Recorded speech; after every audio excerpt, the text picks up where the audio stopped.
Glória a Deus. Saúde a todos na paz do Senhor. Quantos vieram aqui para sentir este vento soprar? Glória a Deus, aleluia. Amados de Deus, antes de entrarmos na mensagem, eu gostaria de fazer alguns agradecimentos. Eu quero agradecer a Deus pelo privilégio de estar aqui com os irmãos. Agradeço ao Senhor porque de muito tempo eu sempre tenho dito a Deus em oração, e para quem tem chamada, eu creio que isso é primordial. É você sempre deixar e sempre almejar estar aonde Deus quer que você esteja. Eu costumo dizer, vai fazer agora o próximo ano 35 anos que eu ministro, e eu digo sempre, eu não tenho pressa de ir a lugar nenhum. Eu só quero estar aonde o meu Deus quer que eu esteja. E eu sei que foi o Senhor que marcou conosco aqui esses dias. Quero agradecer ao pastor Erivelto, pastor da igreja, pela confiança. Agradecendo a ele, agradeço também a todo o corpo de obreiro, a seu filho, pastor Erivelto Júnior. Eu sei que entregar um púlpito nos dias de hoje é um gesto de grande responsabilidade. Muita responsabilidade, porque o pregador, a pregadora, passa, prega, vai embora. Mas quem fica para acolher o que foi pregado é o pastor com a igreja. E eu quero louvar a Deus pela vida do pastor Erivelto, pela confiança, pelos obreiros desta casa, agradecendo também a nossa irmã Solange. Nós nos vimos ali no Reme. E as irmãs que fazem parte do departamento feminino, a nossa irmã Elizabeth, irmã Débora, e a todas as suas cooperadoras. Quero agradecer a todas as irmãs do ciclo de oração e as demais que oraram por nós. Quero agradecer também a todos os congressistas, homens e mulheres.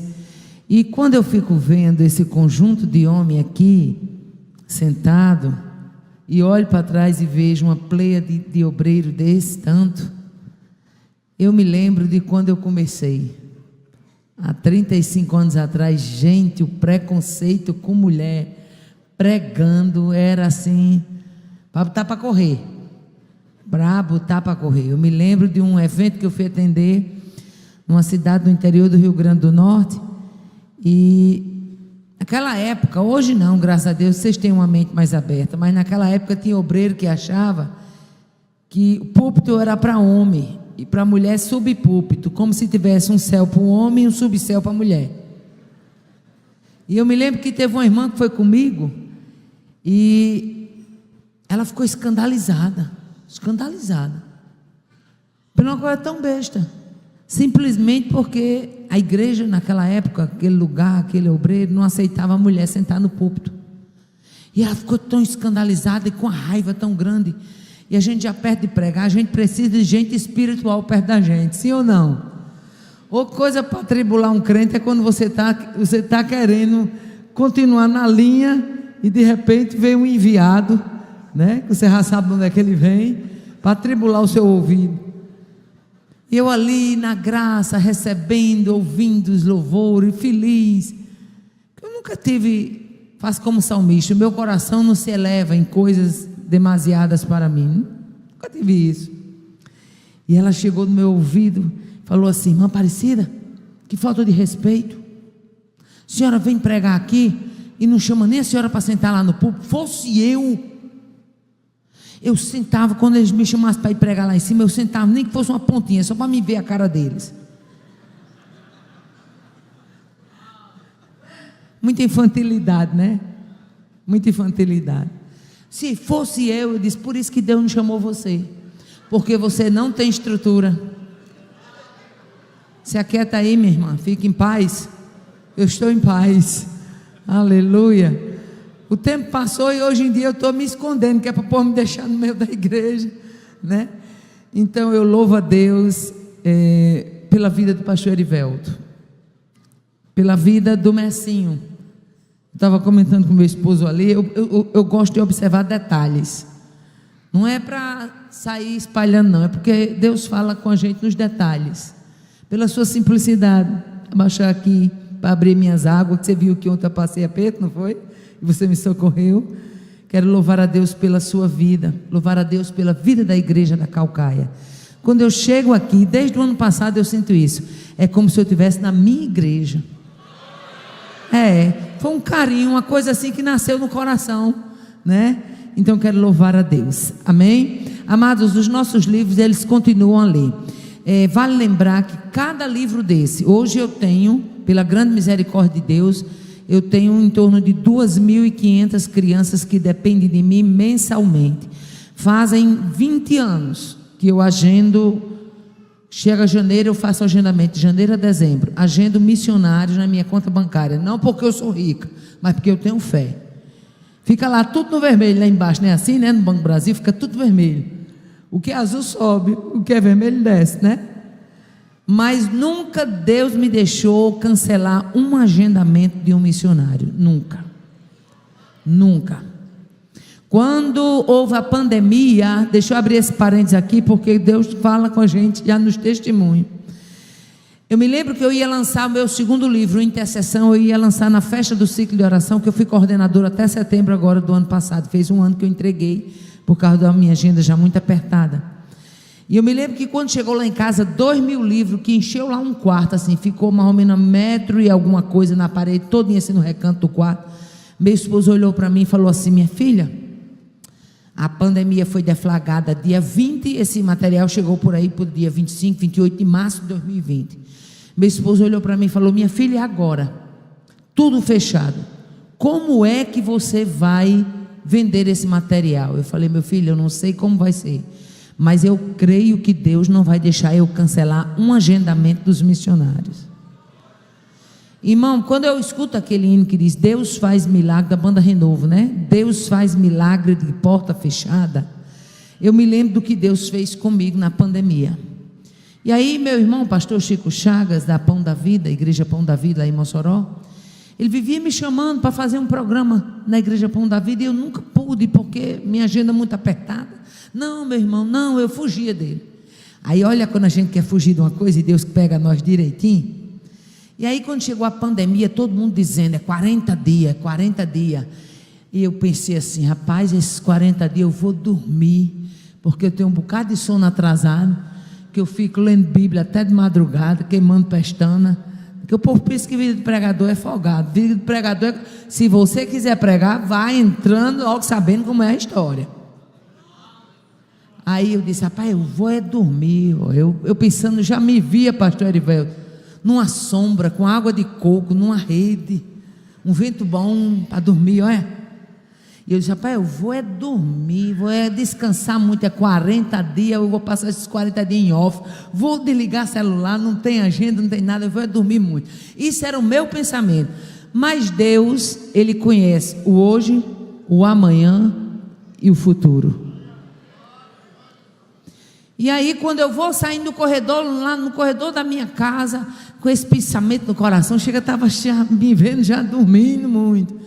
De repente o Espírito de Deus brada e disse, mulher, não é hora do descanso.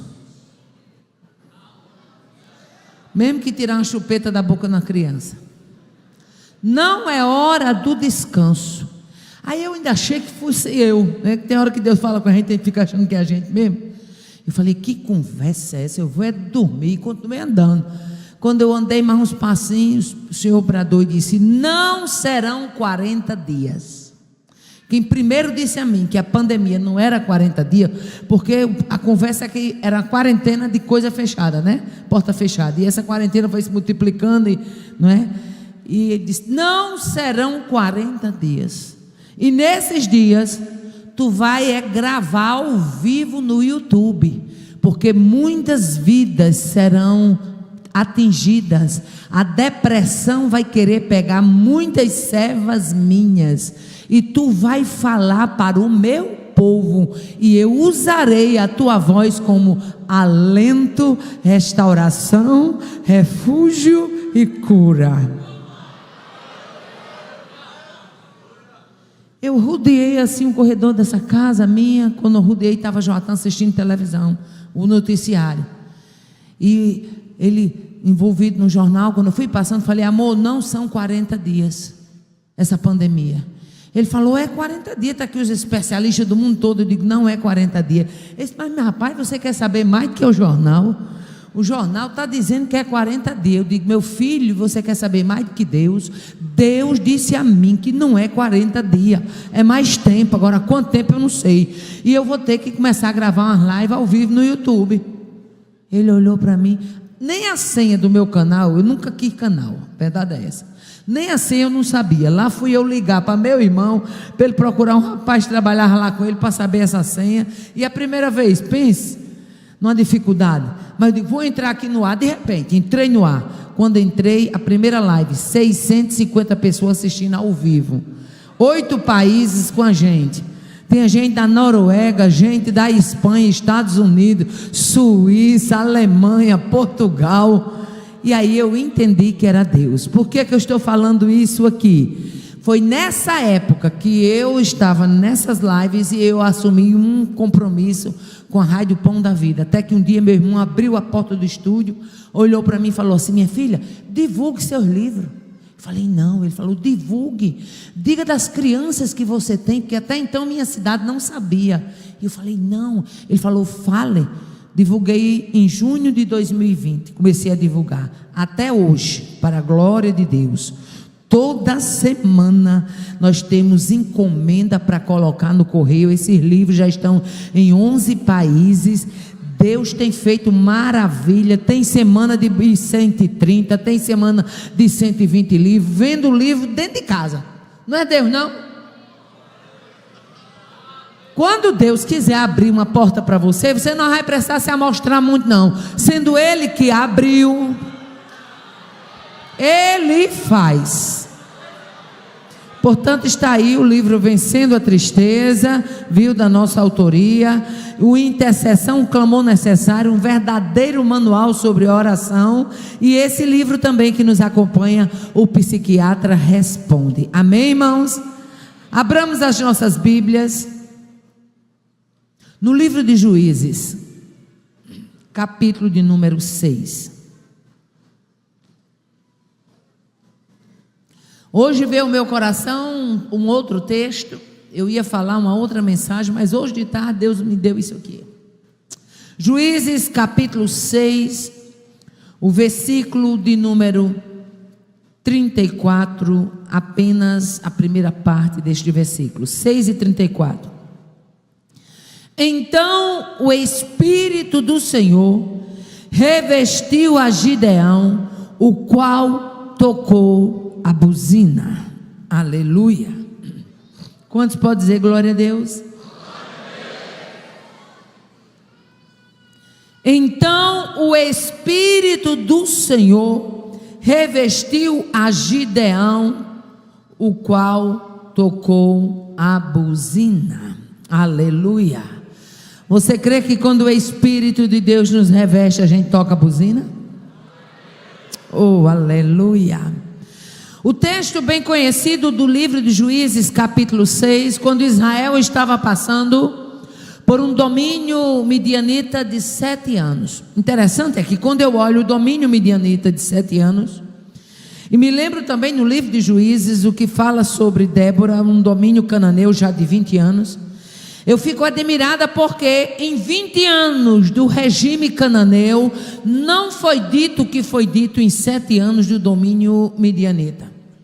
Somente no domínio midianita, para que o estudante da Escritura, para que o amante da palavra de Deus tivesse compreensão do teor caótico que era a situação, você vai encontrar a expressão dizendo: Israel empobreceu muito. Só aqui você vai encontrar essa expressão.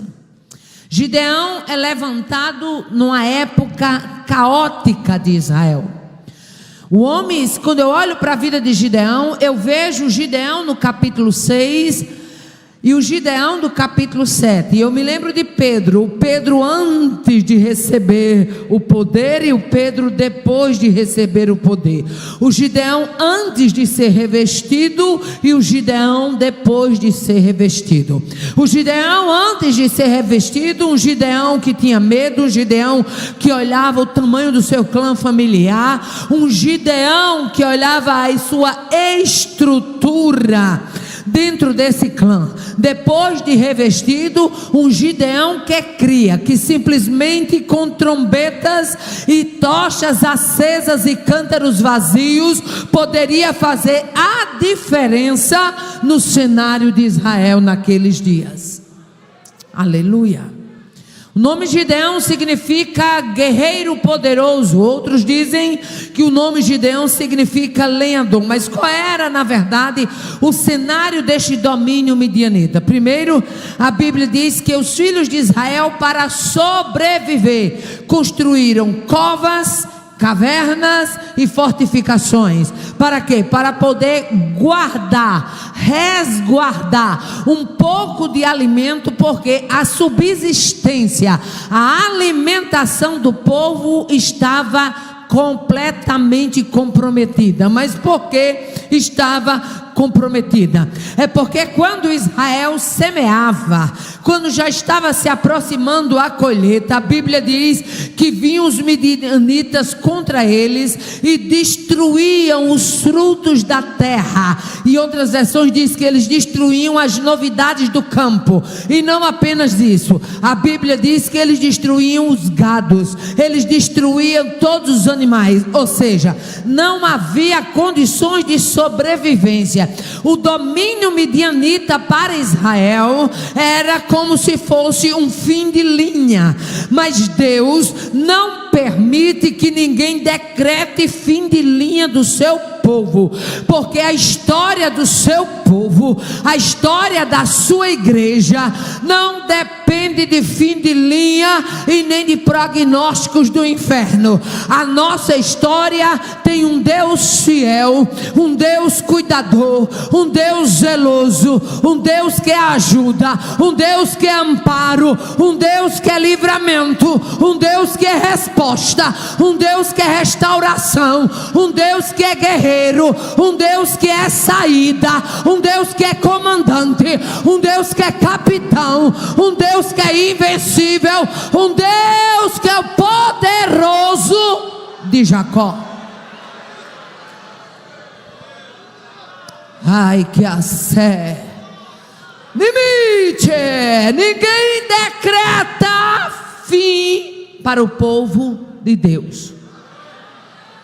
A expressão o povo de Deus tem dono não é bafo de boca, não. Pode encher o peito e dizer: o povo de Deus tem dono. Aleluia. O domínio midianita era tão grande que a Bíblia diz que Gideão estava malhando uma porção de trigo no lagar. Lagar é lugar de pisar e triturar uva. Aleluia. O trigo era para estar na eira. Eira é lugar de secar trigo. Mas a situação era tão terrível que o pocinho do lagar virou local de malhar pequenas porções do trigo. Este era o cenário. Aleluia. Você vai ver que a Bíblia diz, aleluia, que esse cenário levou Israel a clamar. Sabe por que é que Deus aperta parafuso de crente? É porque tem crente que quando chega a pandemia como eu, quer logo sombra e água fresca. Se existe um povo que precisa estar todo o tempo sendo monitorado, é o povo de Deus. Sabe por quê? Porque a gente é ovelha.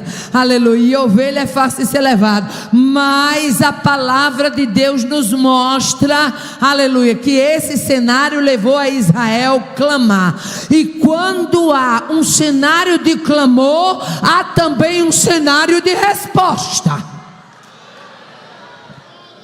Deus Deus não escuta clamor de crente fazendo ouvido de mercador, não. Aleluia. A Bíblia diz que Ele coloca os seus pés sobre o escabelo, e o escabelo é o globo da terra. Mas a Bíblia também diz, Isaías registra, que Ele se curva para ouvir a oração do necessitado e do aflito. Está escrito. Israel clama. Aleluia. Glória a Deus. Eles acampavam, destruíam as plantações. A Bíblia diz no capítulo 6, do versículo 4 ao versículo 6, diz assim, que eles levavam, aleluia, os gados, os rebanhos, as tendas, aleluia, as ovelhas, os bois, os jumentos, e não deixava, uma versão que diz assim, não deixava coisa alguma para Israel comer. Se você for lá na versão NVT, tem, não deixavam coisa alguma para Israel comer. O cenário era de fome, o cenário era de perseguição, o cenário era de opressão.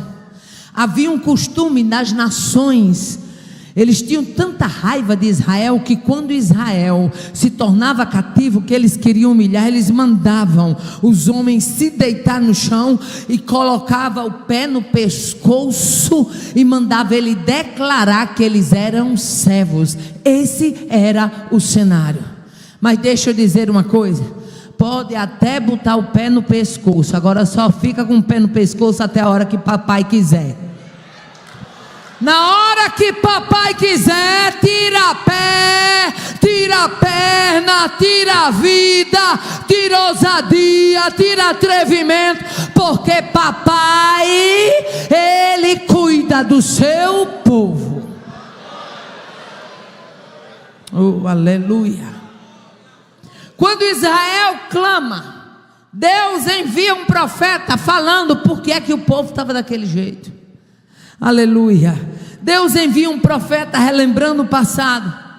Israel, eu quis que você fosse livre, eu quis que você fosse próspero.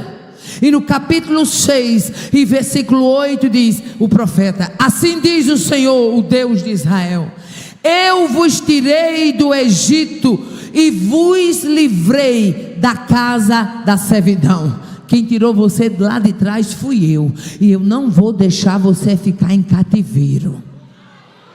Oh, aleluia. Deus se agrada e quer o seu povo livre. Por quê? Porque opressor é Satanás. Deus é Deus que nos dá em Cristo a liberdade conquistada na cruz do Calvário. Israel estava debaixo do domínio midianita porque não soube se comportar como crente na terra que Deus havia dado. Aí sempre que você perde o rumo, Deus dá uma lapiada assim, que é para você sair meio zonzo por umas horas, mas depois você acerta o passo e você começa a caminhar direito. Pensa que o camarada fica linheiro. Aí às vezes você não entende, tem crente na prova, às vezes você diz assim, coitadinho, às vezes foi só uma mãozadinha de Deus para poder ele acertar a cachola e caminhar direito, porque Deus quer o seu povo caminhando em retidão, Deus quer o seu povo caminhando em justiça. Vocês estão nessa situação porque vocês deixaram chegar até aqui.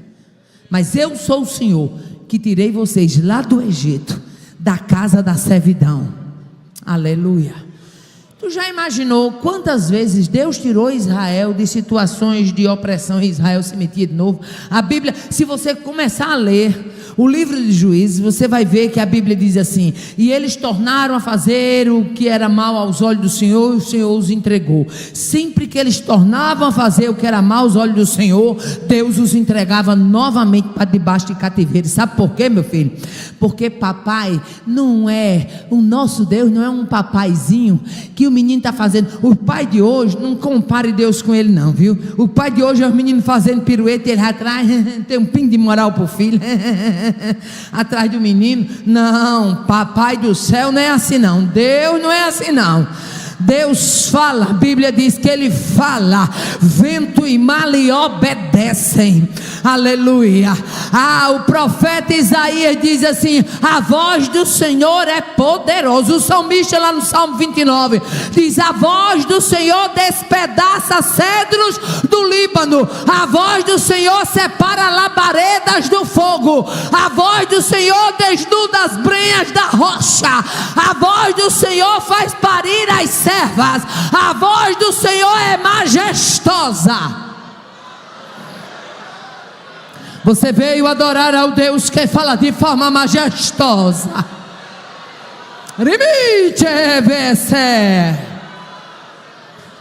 Sempre que Israel pecava, Deus dava uma lapada, deixava um tempo no castigo. Quando o povo clamava, aí cumpre-se o que a Bíblia diz: Ele é um Deus cheio de misericórdia. Tu acha que tu está aqui e eu estou aqui por quê? Meu filho, a gente está debaixo de misericórdia. Se Deus olhasse para nós como de fato a gente era, a gente virava tudo torresmo, na presença de um Deus santo, de um Deus reto, de um Deus justo. Estamos aqui por causa da misericórdia. E deixa eu abrir aqui um parênteses, que quando eu falo em misericórdia eu me lembro de Israel. A primeira vez que eu cheguei em Israel, quando eu vi os judeus com a mão no muro e eles fazendo esse movimento para lá e para cá, para lá e para cá, eu fiquei sem entender. Chamei a guia, falei assim: por que é que eles estão orando, se balançando? Ela disse: é porque eles morrem de medo de dormir, de cochilar na presença de Deus. Então eles fazem esse movimento com medo de cochilar. Aí quando eu vi aquilo, eu me lembrei da graça, a graça que chegou em Mossoró, a graça que chegou na Calcaia, a graça que chegou pelo Calvário, a graça que alcançou o mais vil pecador, a graça que o pai deixa o filho dormir nos seus braços, a graça que mesmo nós não merecendo, ela nos abraça, ela nos acolhe, ela nos chama, ela nos atrai ao amado da nossa alma.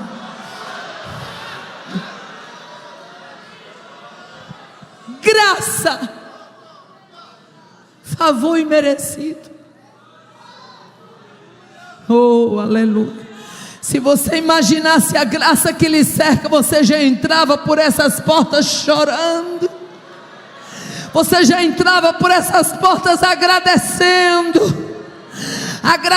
a salvação, agradecendo o cuidado, agradecendo a vestimenta, agradecendo o perdão, agradecendo a roupa, agradecendo até a porta que foi fechada. Eu dou, Israel clama, e a Bíblia diz que Ele é o Deus de toda graça, o Deus de toda graça, aleluia. Relembra que havia tirado Israel do Egito, mas não fica só nisso. O Deus de toda graça envia o anjo para ver Gideão debaixo do cavalo que estava em Ofra. Oh, aleluia. A garantia da presença é manifesta em Juízes 6:12, quando a Bíblia diz: então o anjo do Senhor lhe apareceu e disse: o Senhor é contigo, varão valoroso. Imagine o que é você estar na prova, você estar no deserto como estava Gideão. Tudo parecia dar errado, porta cerrada, alimento comprometido, e de repente o anjo dizer: o Senhor é contigo, varão valoroso. Escute, tudo que um crente precisa saber na hora da prova é quem está do lado dele. Eu vou repetir para que você entenda o que Deus está tratando conosco. Tudo que um crente precisa saber na hora da prova é saber quem está do seu lado. E se Deus dá garantia da presença, então não se preocupe, porque o inferno com certeza vai engatar a marcha ré. Não se preocupe, porque o que está cerrado com certeza se abrirá. Não se preocupe, porque o Deus da maravilha vai entrar em cena.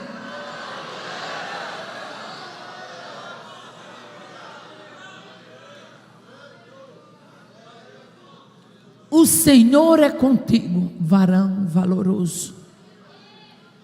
Para quem estava se achando mais quebrado do que arroz terceira, isso é muita coisa. Para quem estava se achando desamparado, isso era muita coisa. Você vai ver que o sentimento era de desamparo. Você vai encontrar eles dizendo: o Senhor nos desamparou. O próprio Gideão diz assim: se o Senhor é conosco, o que nos foi feito de todos os feitos extraordinários que nossos pais nos contaram? Aleluia, a garantia da presença, aleluia. Mas teve também o conflito do chamado. O Senhor é contigo, varão valoroso, vai nesta tua força, e tu livrarás a Israel da mão dos midianitas. Interessante é que nós vamos encontrar Gideão dentro de um cenário desfavorável, e é comum quando você vê, aleluia, um cenário desfavorável e você está no meio desse cenário, você querer que Deus te livre do cenário usando alguém de fora. Mas nesta noite, cá com os nossos botões, vamos aqui perguntar para nós mesmos: e se o instrumento que Deus quiser usar para mudar o cenário for você?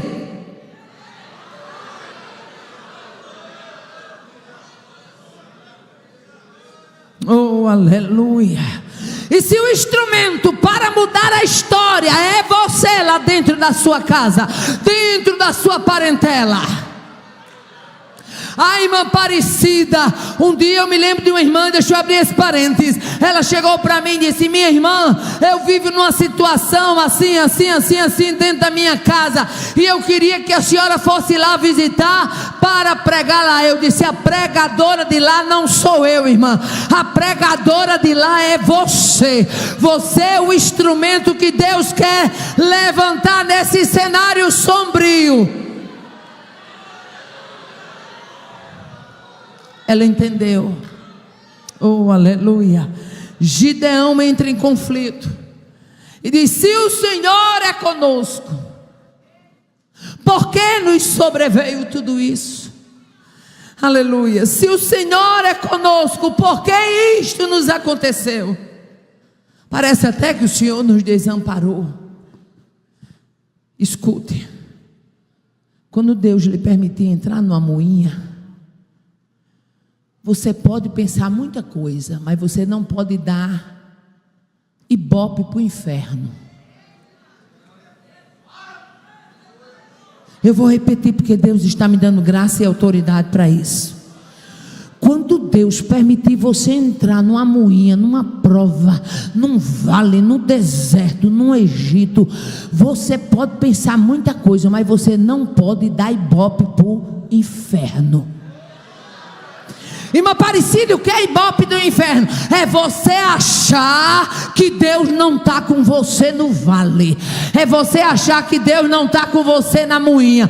Tudo que Satanás quer, e o que dá combustível para ele, e o que dá a ele força para guerrear as pelejas infernais, é fazer você crer que Deus não está do teu lado, é fazer você crer que Deus te desamparou. Nesta noite eu recebo graça e autoridade do céu para dizer: cenário improvável não quer dizer que Deus desamparou. Cenário improvável é preparação para cenários milagres. Ai, amei, Biacé.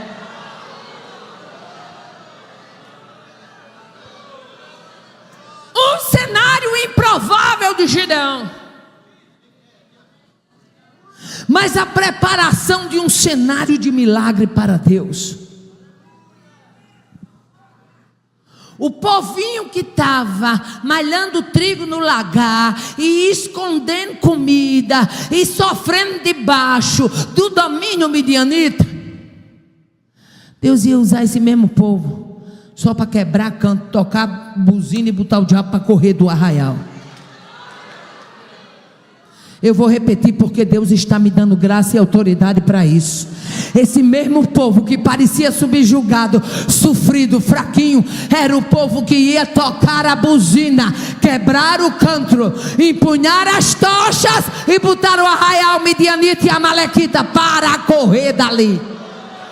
Você é o instrumento, você é a tocha, você é a buzina que Deus quer usar.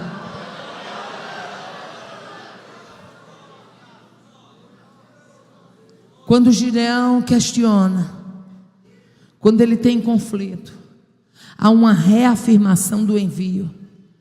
Eu não sei aqui quem já recebeu chamado de Deus. Creio eu que a maioria dos obreiros, dos irmãos que estão aqui, de alguma forma receberam um chamado de Deus. Mas quem recebe o chamado de Deus tem uma experiência, que eu acho lindo, pastor Erivelto, em Deus, quando Ele quer falar com a gente, porque Deus não é gago. Deus não é gago. Você vai para um trabalho, vamos supor, um ciclo de oração. Lá no Rio Grande do Norte, Deus fala com você: vou fazer isso, isso, isso na sua vida. É assim ou não é? Você vem para o Ceará, Deus, a mesma história: vou fazer isso, isso, isso na sua vida. Você vai para São Paulo, a mesma história. Deus não é gago. A conversa de Deus é linheira, é numa linha só. Quando Gideão questiona, Deus faz uma reafirmação do envio. Deus disse: vai nesta tua força e livrarás a Israel. Porventura não te enviei eu? O que é que você está questionando? É você que vai. Oh, aleluia. Oh, aleluia. Tem muita gente sendo enviada, mas acovardada. Tem muita gente que morre de medo, se pela com medo de uma chamada.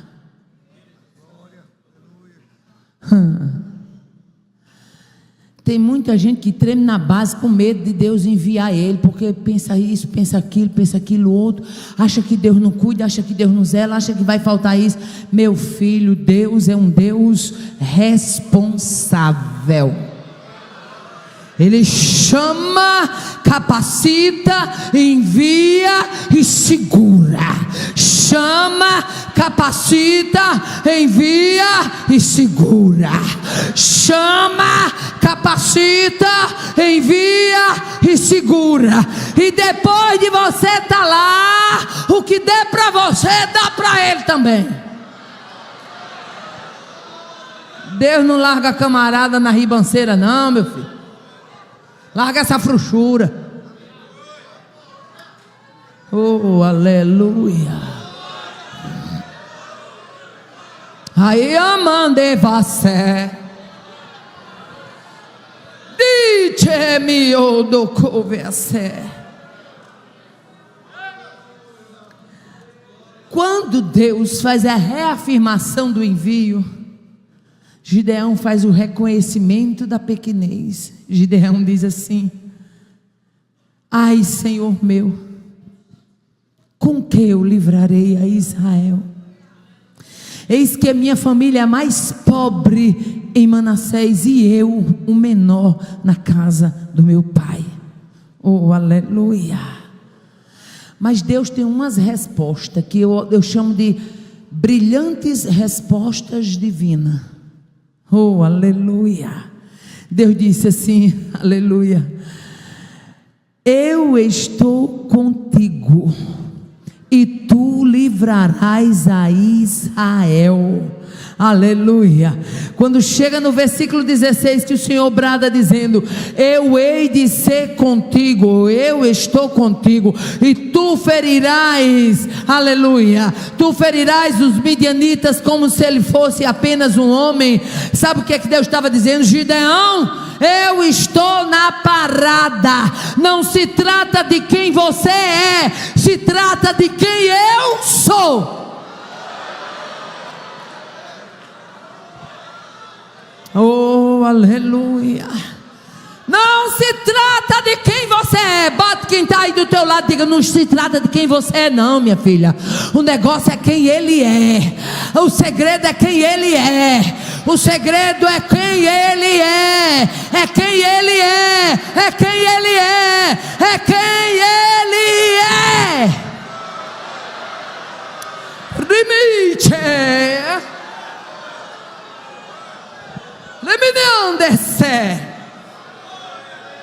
Quem ele é. Aí eu me lembro de Moisés, quando foi falar, Faraó disse: Deus, eles não vão querer me ouvir. Olha Moisés como Gideão, eles não vão querer me ouvir. E aí, eu estou indo para falar com o rei da potência. O Egito era a potência da época. Eles não vão querer me ouvir. E quando eu for falar, eu digo que é quem? Diga simplesmente: o Deus eu sou me enviou a voz. A Bíblia não diz, mas eu acho que quando Faraó ouviu aquele eu sou, feriu o orgulho de Faraó. Porque se existe uma coisa que fere quem se acha grande, é saber que tem outro maior do que ele.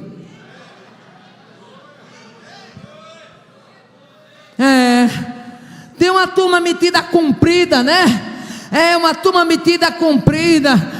Mas eu acredito, a Bíblia não diz, mas eu acredito que quando Moisés chegou e disse assim: o Deus eu sou me enviou a voz, ele deve ter dado assim um pneu na cabeça de Faraó. Ei, não se trata de quem é você, se trata de quem está junto, se trata de quem vai no teu lugar, se trata de quem toma a dianteira dessa luta, se trata do Deus de quem você é e a quem você pertence.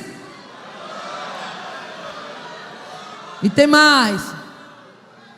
Na hora do desafio, Deus bota você para ser chique. Apóstolo Paulo, chique no último. O navio sendo abalado lá no livro de Atos, quando eles foram peregrinar na ilha de Malta, ou Melita, como queira chamar. Paulo se levantou, todo mundo assustado. A Bíblia não diz, mas eu creio que tinha muito olho abugaiado, olhando para Paulo. Paulo se levanta, olha Deus botando um crente para ser chique.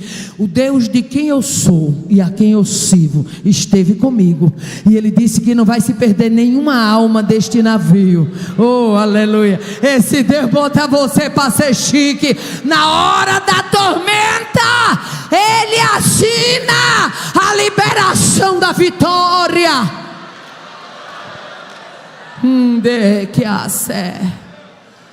aleluia.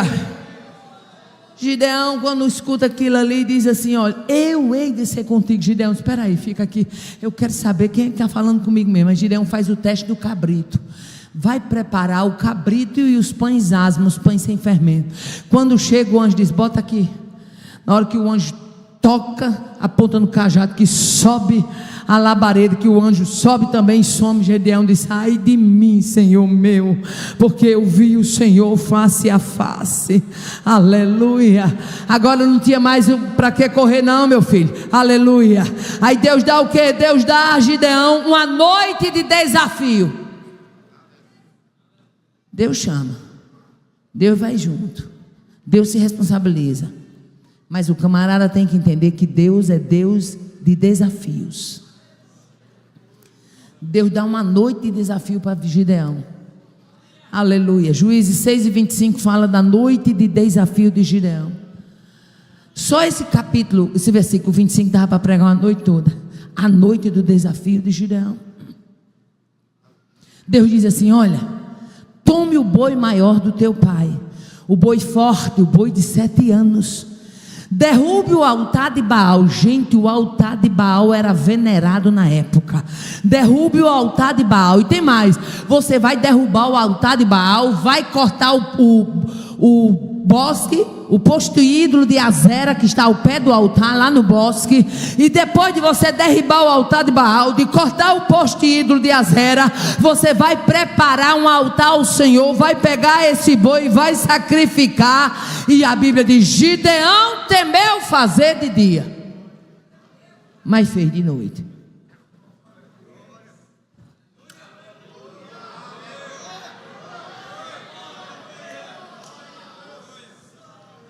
Isso me ensina, sabe o que? Temer é seu, meu filho. Temer é humano, mas abraçar desafios é divino. Oh, aleluia. A noite do desafio de Gideão estava forte, mas Deus deu uma graça. A missão foi cumprida de tal maneira. Nós encontramos no versículo 28 dizendo: o altar foi derribado, o bosque foi cortado, o altar novo foi edificado, o boi foi sacrificado. Aleluia. O novo de Deus requer uma tomada de atitude. O novo de Deus requer que você lance fora o que é velho. O novo de Deus, aleluia, quer que você coloque fora. O altar de Baal não poderia permanecer no cenário, porque cenários novos requer novas atitudes, cenários novos requer novas posturas. Você jamais vai viver sobrenatural de Deus vivendo na mermice, acobertando coisa errada. Sendo uma Maria, vai com as outras. Quer viver novo de Deus? Tome nova postura. Quer viver novo de Deus? Tome novas decisões. O altar de Baal representava velhos costumes. O altar de Baal representava o altar da desobediência. O altar de Baal representava o altar da idolatria.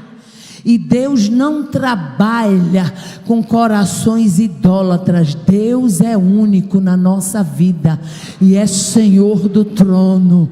Oh, aleluia. Gideão foi desafiado, a missão foi cumprida. Para quê, irmã Aparecida? Para que o povo pudesse viver o novo de Deus. Deixa eu abrir aqui um parêntese. Eu não sei na caixinha de vocês do Instagram, mas na minha chega cada coisa. A felicidade é porque eu não tenho tempo para estar lendo. O camarada está lá assim em linha todo na vida, faz tudo errado. Aí vem na caixinha do Instagram de um, na caixinha do Instagram de outro, no WhatsApp de um, no WhatsApp de outro. Ai, eu queria que Deus fizesse algo novo. Então tome uma nova postura. Ai, porque eu queria ser liberto. Você arranja os demônios para o seu espinhaço, ainda quer dividir cão para o espinhaço dos outros.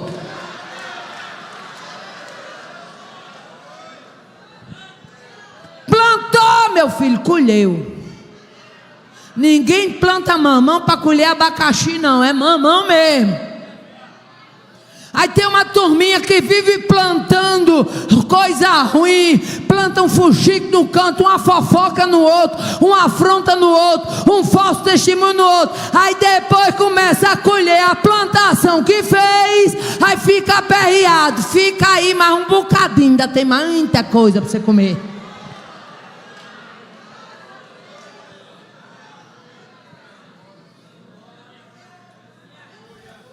Agora, quem sabe o que planta não tem medo da colheita.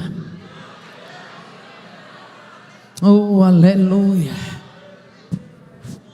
Glória a Deus, aleluia. O que eu gosto, irmão, é porque olha, tem duas coisas que me chamam a atenção. Uma é essa passagem de Gideão. Outra, sabe o que é? O demônio de Gadara.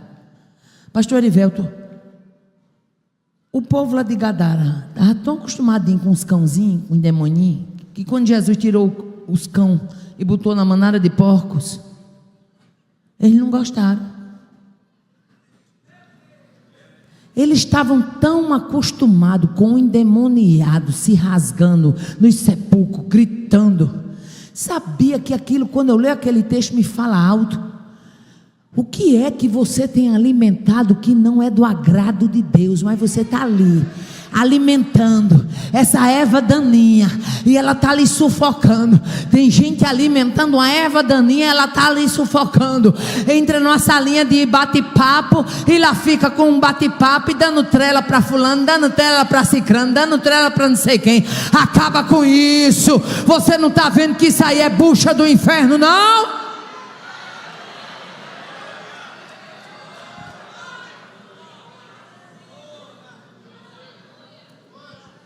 Ai, que assébria.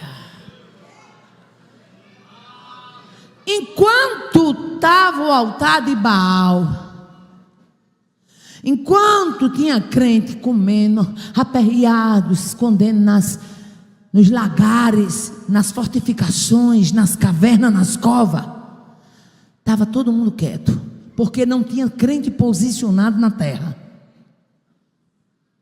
Satanás estava reinando. Midianita estava com tudo.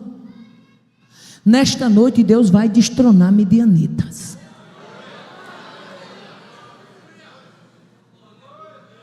Oh, aleluia.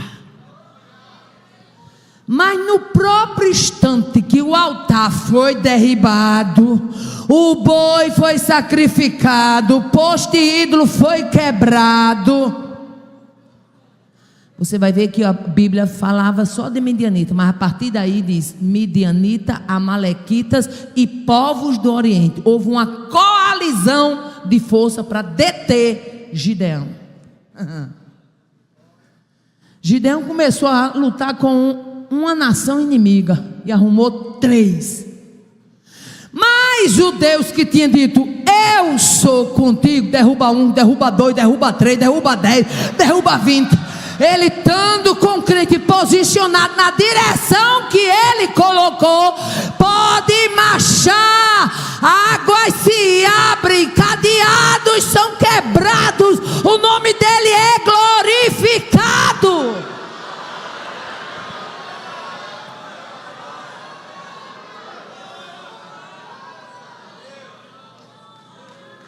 Tudo que Deus precisa de um crente posicionado, meu filho. Crente posicionado. Na hora que Gideão se posicionou e ousou derrubar o altar de Baal, destruir o poste ídolo de Azera, fazer um novo altar, tudo que Satanás teme é que você faça um novo altar. Eu vou repetir porque essa palavra é profética. Quando houver novo altar, novas atitudes, vai ter novos milagres, novos livramentos, novos testemunhos para contar.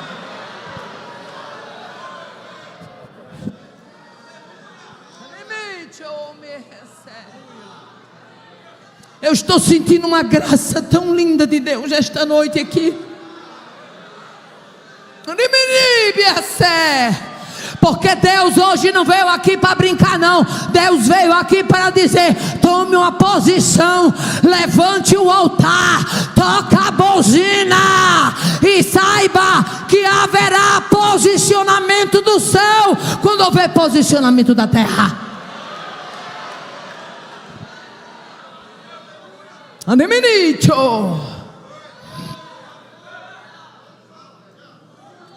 O posicionamento de Gideão gerou revolta.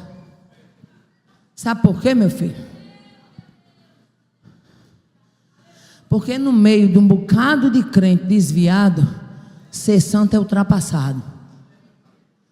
No meio de um bocado de crente desviado, ser diferente incomoda.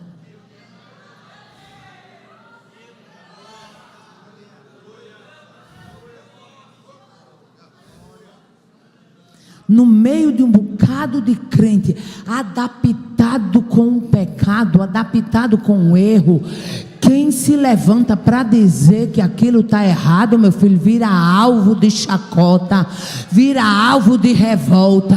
Tem uma turma que não quer santidade na vida dela e detesta que tenha na vida do outro. Tem uma turma que está mais candidato a pinguim de geladeira, não sente presença de Deus, não sente graça na vida, não tem revelação, não sabe mais o que é ler a palavra, não sabe mais o que é chorar na palavra, não sabe mais o que é viver na palavra. Há quanto tempo não fala mais em língua, mas nesta noite o Espírito de Deus brada: tenha posicionamento na terra, porque o céu quer se manifestar outra vez.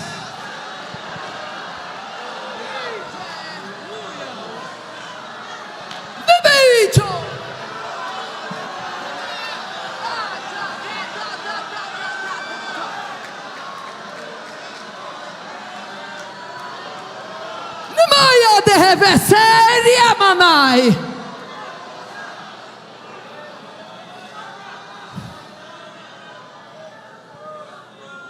Houve revolta quando Gideão se posicionou. Aleluia. Eu abro aqui um parênteses para me contar uma experiência que eu vivi. Pastor Herivelto, tem gente até assim. Outro dia uma pessoa fez um comentário e disse assim: essa mulher tem muito testemunho. É. Porque isso aqui, meu filho, não é algo de recordação não. Isso aqui é palavra para hoje. Eu leio isso aqui para hoje. Tem crente que lê isso aqui só lembrando de Abraão, de Isaac, Jacó. Ai, como era bom. Eu quero isso hoje. Você está entendendo? Eu quero isso aqui hoje. Eu tenho sede disso aqui. Se tem muito testemunho para contar é porque foi muito provada. Eu me lembro que quando minha filha Cássia, essa que é esposa de obreiro, na cidade de Governador de Serpa Rosado, lá no Rio Grande do Norte, minha filha Cássia, que hoje cuida do rebanho, mas o marido, ela tinha 1 ano e 10 meses, ela desabou de um primeiro andar. Gente, olha, o que Deus não faz com um crente que ora. Meu filho, Deus faz coisa com um crente que ora, que bota um bocado que não ora para ficar de cabelo em pé. E ela tinha 1 ano e 10 meses. Eu tinha uma menina, uma babazinha que me ajudava ali na fazenda. Eu morava nessa fazenda, era do meu sogro. Tudo muito difícil, tudo muito escasso. E eu cheguei, eu era ainda muito nova convertida, mas naqueles dias eu tinha ouvido a pregação sobre o filho da viúva de Naim. E eu estava naqueles afazeres domésticos, mas toda tarde eu pegava a minha menina, deixava com a babá e dizia: eu vou para o quarto orar, você cuida dela. Toda tarde eu fazia isso.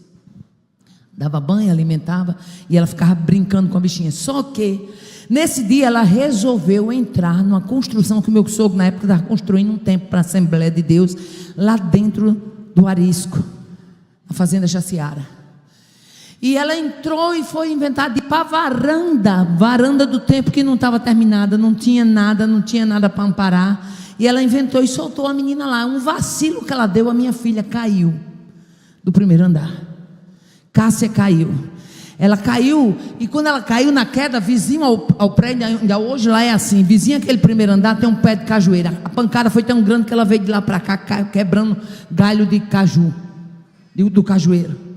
Quando ela caiu, para completar ainda mais, ela caiu em cima de umas garrafas de vidro que tinha sido quebrada e estava no pé. A menina que foi apanhar ela, cortou-se todinha com os vidros. Quando de repente eu estava orando, quando de repente eu escutei um grito. Quando eu escutei um grito, que eu saí fora, correndo, a menina vinha com ela ensanguentada. Eu pensava que o sangue era da minha filha, mas não era, era da babá, da mão da babá que cortou ao apanhar minha filha. E quando eu olhei, eu falei assim: o que foi isso? Ela disse: ela caiu. Eu disse: caiu de onde? Ela disse: caiu dali. Eu disse: dali de onde? Procurando. Ela disse: lá da escada. Eu disse: a qual degrau, qual altura? E a menina como morta, totalmente roxa. Ela disse: não, ela não caiu da escada não, não vou mentir para a senhora não, ela caiu lá de cima. Quando ela disse que caiu lá de cima, eu peguei minha filha nos braços e peguei um corredor comprido que tinha naquela fazenda e saí correndo naquele corredor comprido. E quando eu estava no meio daquela carreira, com aquela menina que eu queria chegar na casa mais próxima, que era um senhor que tinha uma mercearia, que na época chamavam ele de Farrumbamba, ele nem é mais vivo. Eu pensando em chegar lá para pegar um carro, porque nós não tínhamos carro, para pegar um carro para trazer minha filha para socorrer em Mossoró. E no meio daquele corredor, uma senhora apareceu e disse: o que foi? Eu disse: ela caiu lá de cima. E quando eu disse ela caiu lá de cima, a mulher botou as mãos assim no colo dela e disse: mulher, se conforme. Na hora que ela disse se conforme, para mim aquilo parecia uma sentença de morte. Na mesma hora o Espírito de Deus bradou e disse assim: lembra-te do filho da viúva de Naim. Eu, do jeito que estava no corredor, disse: me conformo não, o meu Jesus faz milagre. E continuei correndo. Ei, aleluia. Deus quer você posicionado na hora da crise, sabendo que o Senhor é o seu Deus. Chegamos no hospital infantil. Quem estava de atendimento? Doutora Gilvanda, ainda hoje é viva. Doutora Gilvanda estava de atendimento. Coloquei minha filha lá, corri para um tamborete que tinha assim, me ajoelhei e fiquei orando. E acha eles lá fazer teste, e a minha menina lá como morta, não dava sinal de vida nenhum. E ela lá fazendo teste, quando de repente a doutora Gilvanda disse: chama aí a mãe da menina. Quando eu vim, ela disse: olha, a senhora vai para casa, vai levar ela e vai ficar com ela em observação. Eu disse: doutora, ela morreu? Ela disse: não. Eu disse: o que é que ela tem que ela não abre os olhos? Ela olhou para mim e disse: procure saber qual é o santo dela, porque o santo dela é muito forte. Essa menina com 1 ano e 10 meses caiu de um primeiro andar, e essa menina não quebrou um osso. A sua filha não tem um dedo mindinho quebrado. Leve ela para casa e observe ela a noite toda. Agora, se no futuro ela tiver medo de altura, a senhora vai saber que é porque foi gerado um trauma. Então ela ficou com trauma. Eu disse: vai ficar não, doutora. Sabe por quê? Meu Deus não tem milagre pela metade. Ele não tem milagre cotó. É Deus de obras completas. Fui para casa, observei a menina dormiu. Eu disse: o que é que ela tem? Corre de mãe, né? Chorando. O que é que ela tem? Que ela não abre o olho. Ela está dormindo. É um sono. Ela está dormindo. Sua filha está com todos os batimentos, com todas as reações do corpo, tudo normal. Batimento e isso, mas não sei o que, falou um bocado de coisa lá que a ciência diz. Ela está dormindo. Eu disse: dormindo essa camarada. Dormindo. E a senhora só observa ela de noite. Falei: tá bom. Levei a menina para casa e continuei orando.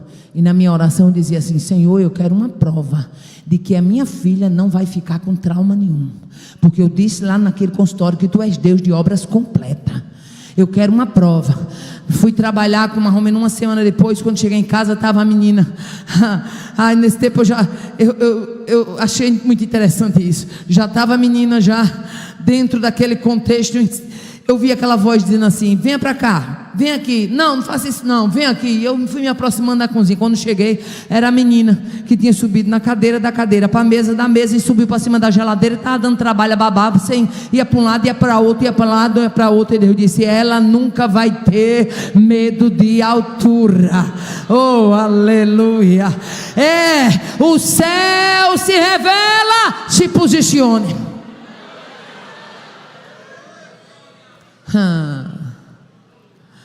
O céu se revela quando chega no capítulo 6 e versículo 34, onde nós lemos no princípio, diz: o Espírito do Senhor revestiu a Gideão, o qual tocou a buzina.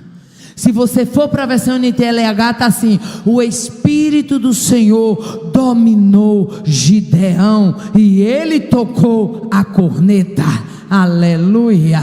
Meu filho, depois que você é dominado, depois que o Espírito de Deus entra em cena, você toca a buzina, você declara a falência do inferno, e você sabe que o Deus de quem você é e a quem você serve, Ele vai honrar cada palavra que sair na direção dele da sua boca. Gideão agora Não estava mais dizendo, eu sou o menor da casa do meu pai. A minha família é a mais pobre em Manassés. Não. Ele disse, Senhor, se tu é comigo, eu quero uma prova. Eu vou colocar a lã na eira. E eu quero que amanhã toda a eira esteja enxuta e só a lã esteja molhada. Prova com Deus. Deus cumpriu. No outro dia a Bíblia diz que deu uma taça de água. Gideão estava crente e invocado todo. Disse, Senhor, amanhã eu vou colocar de novo a lã na eira. Agora eu quero diferente. Eu quero que toda a eira esteja ovalhada e só a lã esteja enxuta. Deus disse, pá, Gideão, meu menino, eu faço. Porque se você vier para frente, eu sou Deus. Se vier para trás, eu sou Deus. Se der ré, eu sou Deus. Se você for mais à frente, eu sou Deus. Se você subir, eu sou Deus. Se você descer, eu sou Deus. Eu sou Deus, eu sou Deus. Deus cumpre as provas da lã de Gideão. Gideão ganha força. Gideão ganha marra. Gideão chama o povo, toca a buzina para congregar o povo para a batalha contra os midianitas. Aleluia. Mas quando Deus vê 32 mil, Deus disse, rapaz, eu comecei essa história dizendo a Gideão que eu sou com ele. E eu não vou deixar Gideão pensar que é ele e a tropa dele, não. Porque Deus às vezes faz as coisas e a gente é tão fraco. Deus conhece a nossa estrutura, está escrito, sim ou não? E lembra-se que somos pó. Meu amigo, a gente passando um bocado de aflição, ainda tem um bocado de amostradinho. Imagine se não passasse essa aflição tudinho, não é não? Então Deus olha para Gideão e diz, é muita gente que está do teu lado, para que eu te dê essa vitória. Não vou dar dessa forma não, porque amanhã vocês vão dizer, a minha mão me livrou. Deus é muito atual, não é? É atual. Sabe por que Deus faz isso? Porque muitas vezes Ele faz as coisas na vida da gente e a gente diz assim, doutor fulano não sei das quantas. Ah, é verdade, Deus usa a medicina, mas você esquece primeiro de atribuir quem começou a história. Às vezes Deus faz uma coisa por você, aí você fica botando A, botando B, querendo botar gente importante. Mude essa trajetória. Quem é importante de fato e quem tem que estar na frente desse testemunho é o Senhor da sua vida. O Deus que escreve a sua história, conhece ponto, vírgula, linhas e entrelinhas do seu texto narrado. Deus disse, não. É muita gente, faz esse povo descer a fonte de Arode. A Bíblia não diz, sabe, pastor Erivelto? Eu não gosto de dizer o que a Bíblia não diz. Mas eu imagino, porque o que foi que Deus fez? Deus não disse a Gideão quem iria nem como iria. Ele disse, quem beber levando a água à boca, bota de um lado. Foi assim ou não foi? E quem beber abaixado, lambendo como quem lambe os cães, bota de lado. Você pode ler o texto, você vai ver que Deus deu os dois sinais e mandou ele separar os dois povos. Quem bebesse levando a mão à boca e quem bebesse se abaixando. Até ali Deus não tinha dado. A Bíblia não diz, mas eu creio que quando, aleluia, aqueles 9.700, depois dos 32 mil que foi, 22 mil que foi embora, uma buzina só que tocou e disse, quem for tímido e covarde e medroso, volte. Foi 22 mil, imagina aí se passasse uma buzina dessa hoje aqui. Misericórdia, negócio é sério. Uma buzina só fez isso. Aí fica 10 mil, a Bíblia não diz, mas eu imagino cá com meus botões, que quando Gideão separou 9.700 e 300 de um lado, talvez Gideão tenha pensado assim, eu vou ficar com esses 9.700 aqui, ainda bem que Deus tirou só os 300, quando de repente Deus estremece Gideão na base. Gideão, com esses 300, aleluia, que lamberam as águas, vos livrarei e darei o midianita das vossas mãos, aleluia. Tudo que Deus precisa é crente posicionado. Se você for lá para o capítulo 8, versículo 10, você vai ver que o exército que Gideão estava guerreando contra era 135 mil. Você acreditar que você enfrenta 135 mil homens com apenas 300, meu filho, não tem outra explicação. Você só pode estar cheio do Espírito.